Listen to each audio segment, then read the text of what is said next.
Hi, and welcome back to the LegalIn.com YouTube channel. We're all about educational and learning videos. Today's video is about the promissory note. But before we begin, if you learned something from this video, please give us a thumbs up. Don't forget to subscribe to our channel and hit that notification bell button to be part of the LegalIn.com world. Remember, this video is for educational purposes only and is not meant to be a substitute for an attorney. Let's go ahead and begin. When you come to our homepage, you'll see that there are 4 categories: estate planning, family, finance, business, real estate. Right here under the finance and business section, you'll see the promissory note. Let's go ahead and click on that. So that'll bring you to a page where you get to select the state that you're in. But before we continue, let's talk about what is a promissory note, how is it used, and what we can know about it before we begin. A promissory note is a promise by one party, the borrower, to pay back a specific sum of money to the lender. Now, the document will typically spell out what the terms of the loan are, how much the loan is for, terms of repayment, if there's any interest being charged, if there's collateral, late fees, and what happens should the borrower default. Now, promissory notes are more formal than a simple IOU, and they also create a legal obligation to repay the loan.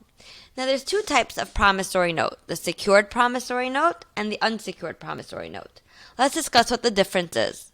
A secured promissory note is one that's secured by collateral. What does that mean? Meaning that if the borrower does not repay the loan within the given time frame, then the lender may take the collateral. Now, the collateral will be an asset or an item of personal property that will back the loan. Now, when a promissory note is unsecured, means there is no item of value of personal property that backs the note. Therefore, it's unsecured, and the lender has no way to ensure that it will receive its money back should the borrower default. Now, let's talk about scenarios. When should one use a promissory note? You should use a promissory note for a variety of loans, such as giving a loan to family or friends, small business loans, purchasing a boat or car loans, and student loans. Now let's go ahead and select the state. I'm going to click the state I'm in today, which is Florida. Go ahead and click the state you're in, and it'll bring you to a page that gives you some information. You'll see 2 buttons right here. Is click for document instructions. It'll give you step-by-step instructions, and then over here you'll download the document. But before we go there, I want to show you one thing. If you scroll down, you'll see it says important to note. It's important to know that if you are charging interest on the money you're lending, every state has statutes that limit the rate of interest you can charge on small loans. And we put that right here into a chart for you. So go ahead and click right here. It'll open to a chart that gives you every state and what the rates are in that state. So I'm going to scroll down to Florida because that's the state I'm in. You do that for yourself. So in Florida, the rate is 18%. So now I know the rate is 18%. And for loans over $500,000, the maximum rate is 25%. Okay, great. We have that information. Now let's go back to our document. Download the document. You'll simply enter your email address. We don't ask for your credit card or any other information, and you'll get the document. Go ahead and enter that information, and you'll get a fillable form that's right here. I started to fill that out, and we'll go through it together. On the top box, it asks you what your loan amount is, right here. Then it asks you for your city and state. So I put in Orlando, Florida. My loan amount to my friend is $2,500, and the date that you're filling this out and giving the loan. Now, the next section will ask you who is the borrower. You need to enter the borrower's full legal name and the borrower's address. You can find their full legal name usually on their driver's license, passport, or any other form of ID that they have. Then you'll enter the lender's full legal name right here, Olivia Smith, as I entered, and an address. Then it asks you what is the principal sum of your loan. To enter this amount of my loan, which is $2,500, that's entered right here. Then it asks, are you charging any interest? I'm charging 5%. I know in Florida the maximum rate is 18%. I'll be charging 5% interest. Then it asks you interest per what? So what that's asking you is, how should the interest accrue? Meaning, is it going to be per month, per week? Is going to be annually. So whatever it is, mine will be per month. I've typed in per month right here. And beginning on, usually that's the date you make the loan and you're writing this document. So it's the same date as above, June 30th. Next section talks about terms of repayment, meaning how is the money going to be repaid? Now, there's 2 options that we provide for you. Option 1, that's right over here, says the term of repayment is in a single payment that they'll pay back in a lump sum on a specific date. Option 2 allows for consecutive installment payments, meaning they pay you back the $2,500, $200 a month for the amount of time that will be paid back. And you get put in the starting date and the end date.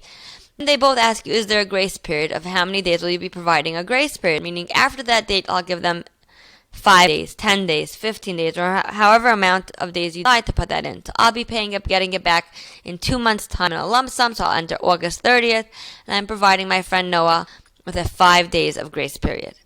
Next section, right here, talks about defaults and loan and fees. Now, this section talks about what should happen in a situation where the borrower should default and they don't pay back the loan. Now, you can either increase the rate right here. I had the rate set at 5% my interest. I'm going to increase it to 7%. You may wonder, why should I increase the interest rate? What would that do if the borrower is defaulting? Now, by increasing the interest rate, you're creating an incentive for the borrower to pay back the loan in a timely manner because they don't want more interest to accrue and the loan amount should go up. Next section, you enter the state that you're in. That's right here. Let's go ahead and scroll further down. Section 3, it's right over here, talks about security. Now, this section discusses whether your promissory note is a secure promissory note or unsecured promissory note. As we talked about earlier, if it's secured, that means collateral, which is an item of value of personal property that the lender accepts from the borrower or backs the loan. So what items can we use as collateral? So any items of personal value can be used as collateral, such as jewelry, a car, shares of stock, furniture, a boat. Any other of these items can be used as personal property. Now, what items should you not use as collateral? Real estate. Real property, homes, should not be used as collateral in a promissory note, and retirement accounts are typically not accepted as collateral in a promissory note. So today, I'm not taking collateral from my friend Noah, so I'm going to put a not applicable. However, if I was taking collateral on this line, I would identify the collateral as much detail as possible. For example, if the collateral was a car, I would identify the car by the make, the model, the year, and the VIN number. For example, Chevy Tahoe 2017 with the following VIN number, and I type that all here. Next section talks about, is there a guarantor? Now, a guarantor is a person who is a cosigner or a guarantor, meaning a third party, such as the borrower's friend or relative, who says, in the situation where the borrower does not pay you back, the guarantor or cosigner is willing to take on the obligation to make sure that the loan is repaid to the lender.